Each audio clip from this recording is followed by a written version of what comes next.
Hello students and welcome back to the virtual class of Gyan Manjari Vidyapit Mahua.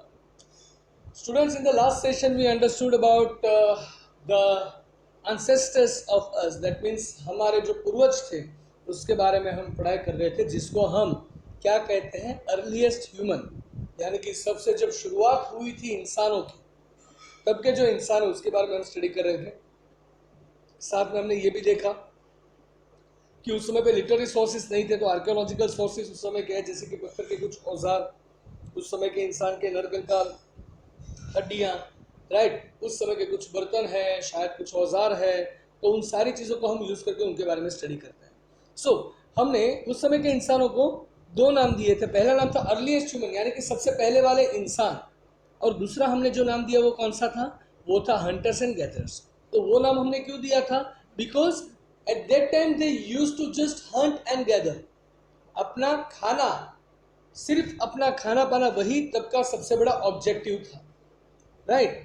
आज की तारीख में we all have the objectives. आपके इसी life में अभी आप 6 स्टैंडर्ड में हो, लेकिन फिर भी आपके कुछ गोल्स डिसाइडेड होंगे कि नहीं यार, मुझे बड़ा होकर ये करना है, मुझे बड़ा होकर वो करना है, मैं ये बनूंगा, राइट, ये सारे मेरे ड्रीम्स है जो मैं करूंगा, राइट। तो हम आज की तारीख में ये सोच सकते हैं, लेकिन अर्लीस्ट ह्यूमन की लाइफ में ऐसा कुछ था ही नहीं, right. They didn't have the thought process.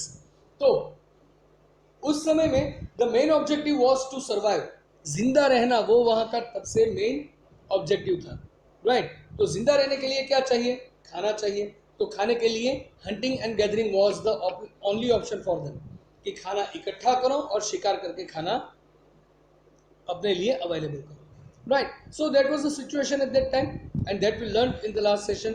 We also understood that why the literary sources are not found of that time. उस टाइम पे कोई लिखी हुई हमारे पास सोर्स नहीं है। क्यों? तो शायद उसके दो रीजन हो सकते हैं, कि शायद तब लिखाई पढ़ाई उसको नहीं आती थी, या फिर शायद तब भाषा का ही जन्म नहीं हुआ था, right? And we all know that the sign language at first was there, and afterwards the words came into the communication, right? और फिर words आए, फिर भाषाएं बनी, and then now we are dealing with the different languages found globally, right? So that was the situation. So that was all the session up to yesterday. In today's session we are going to understand about certain events, right? तो सबसे पहले मैं आपको एक timeline दिखा रहा हूँ, right? एक टाइमलाइन का वीडियो है, वो आप ध्यान से देखिए, right? तो उस टाइमलाइन के वीडियो में हम देखेंगे events related too early humans. Early humans की जो इवेंट्स थी, जो मेन इवेंट्स थी, राइट। तो मेन इवेंट्स जो बनी थी उस समय में, राइट, वो सारी इवेंट्स हम टाइमलाइन पे अभी देखने वाले हैं, right. So here I am playing the video for you guys.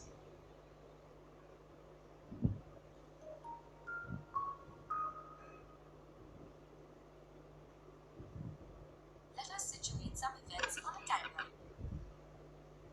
Here is a timeline depicting the time between 10,000 BCE and 2000 CE. तो इस वीडियो में हम क्या देखने वाले हैं, इस वीडियो में हम देखने वाले हैं कि कुछ जो इवेंट्स है उसको हम टाइमलाइन पे सिचुएट, यानी कि टाइमलाइन पे शो करने वाले हैं।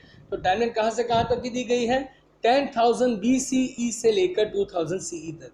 अभी BCE क्या है और CE क्या है वो हम समझ चुके हैं, right. So the zero is taken as the base year, तो जीरो के बाद आज 2021 चल रहा है, और उससे 10,000 साल पहले, सो 10,000 BC से लेकर 2000 CE तक का जो सारे इवेंट्स है वो हम टाइमलाइन पे अभी देखने जा रहे हैं।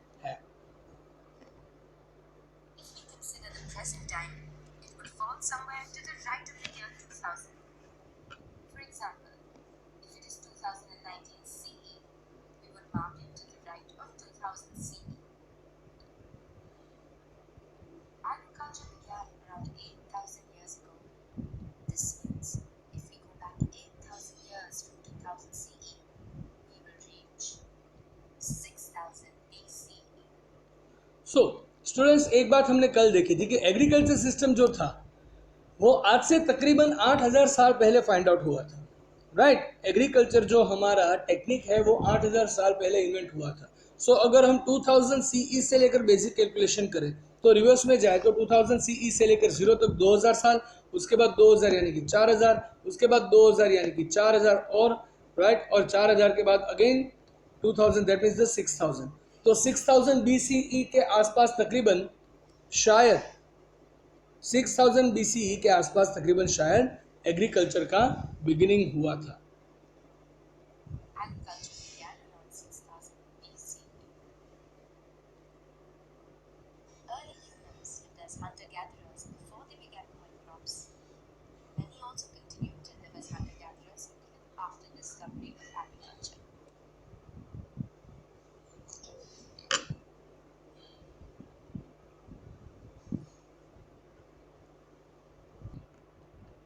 सो स्टूडेंट्स, हमने इस वीडियो में देखा कि before 8000 years the agriculture system was found, right. So हमारा जो खेती का माहौल है, यानी कि इंसान जब किसान बने वो आज से 8000 साल पहले, यानी कि 6000 सीई के आसपास हुआ था।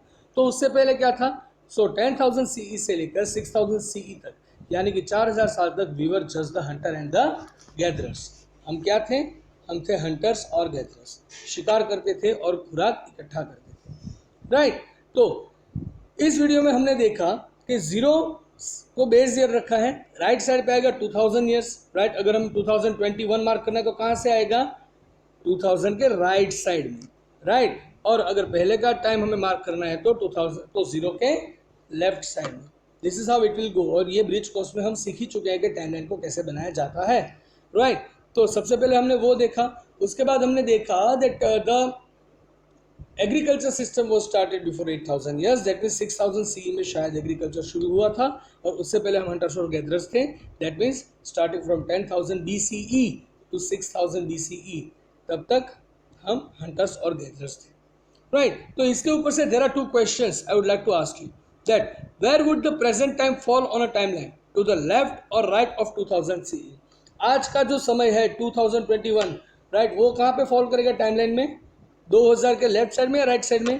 Then everybody will give the same answer on the right side, because timeline starts as the way we read, right. In our languages we read from left to right, right. अपने left hand के सामने जो है वहां से शुरुआत करते हैं और अपने राइट हैंड तक हम रीड करते हैं, right. So the same way it is going on, timeline भी राइट साइड ही आगे बढ़ती है। सो 2000 के बाद 2021 हमारा लोकेट होगा।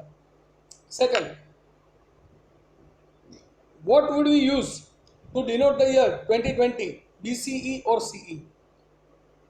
अगर 2020 की साल हमें दिखानी है तो उसके लिए हम क्या यूज करेंगे, BCE या CE? सो अभी का जो हमारा टाइम है, लास्ट 2020 जो पास हुआ, right, specially it was passed in corona, but corona वाला जो साल हमारा पास हुआ वो कब हुआ? 2020 में। तो वो क्या कहा जाता है? CE, right. अगर जीरो से पहले, यानी कि जब ईयर्स की कैलकुलेशन स्टार्ट नहीं हुई थी उससे पहले जाएंगे तो भी CE आएगा। लेकिन अभी के करंट टाइम जो है, राइट, आफ्टर द जीरो, यानी कि हमारे बर्थ के बाद का जितना भी समय हम दिखाते हैं उसके पीछे हम क्या लगाएंगे? उसके पीछे हम लगाएंगे CE, right. Then how many years ago did agriculture begin? हमने इसमें भी क्वेश्चन देखा कि एग्रीकल्चर सिस्टम तकरीबन कितने सालों पहले शुरू हुआ था, right. So the agriculture system began before 8000 years ago, तकरीबन 8000 साल पहले। तो तब का साल क्या आता है? 6000 BCE, right. So that was the main thing I wanted to tell you for today, that how to make a timeline, how the things are being located on the timeline, right? Now there are two small topics we are going to discuss on, right? सबसे पहले हम एक table देखने वाले हैं और उस table के बाद हम एक मैप क्वेश्चन देखने वाले हैं, and that is the only thing we are going to do for today, and then we are going to end the session. So आज का सेशन बहुत छोटा रहेगा. So let us directly jump to the table. So students, now we are going to see the practice question 9.1 from your SB, right? Basically that question is based on the NCERT book, and I know the problem of the availability of that, right? So currently I am just going to give you the elaboration of the whole question, and the same answer you are going to give me for the homework. Practice question 9.1 and 9.2 ये दोनों मैं आज आपको सिखाने वाला हूँ, और वही आंसर आपको मुझे होमवर्क में लिख के आपके SB में कंप्लीट करके भेजना है, राइट। सो SB में प्रैक्टिस क्वेश्चन 9.1 में ये लिखा है, right, that fill the blank box in this flow chart about the shelter of hunters and gatherers. अगर हंटर और गैदरर थे, राइट, तो उसका खाने का व्यवस्था हमने देख लिया, राइट। वो पानी के लिए तो वो झील के पास ही रहते थे, नदियों के पास ही रहते थे, क्योंकि वहीं पे ज़्यादा फूड मिलता था, एनिमल्स और ज़्यादातर क्रॉप्स रिवर्स के पास ही मिलते हैं, तो वो वहीं पे रहते थे।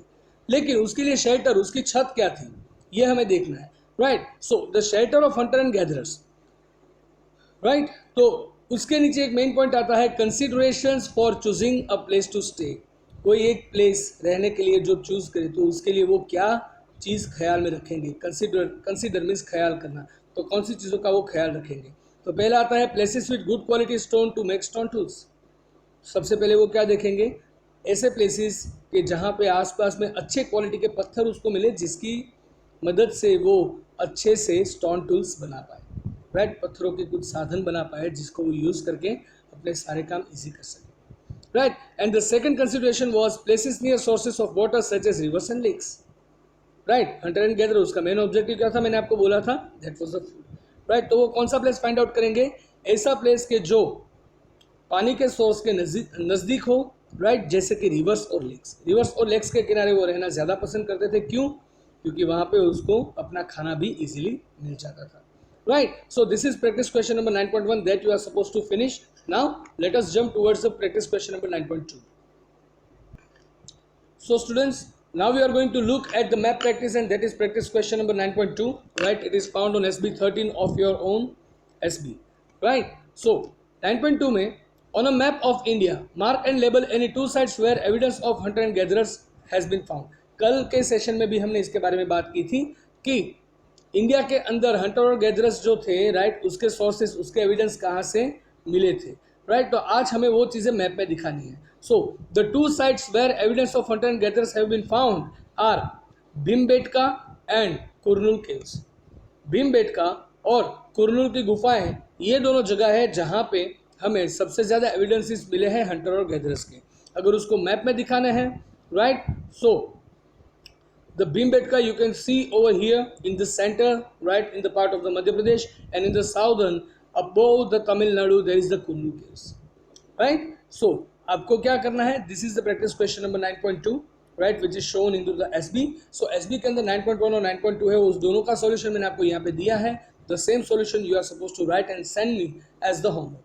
Right. So आज का homework इतना tidy नहीं है, right, इतना tedious नहीं है. आप बहुत ही प्यार से इस होमवर्क को देख के जल्दी से फिनिश करके मुझे सेंड करोगे. राइट. सो स्टूडेंट्स, आशा करता हूँ आज का सेशन आपको समझ में आया होगा, लेकिन फिर भी अगर कोई क्वेरी है, आप सबके पास मेरा नंबर है, you can contact me any time whenever you want.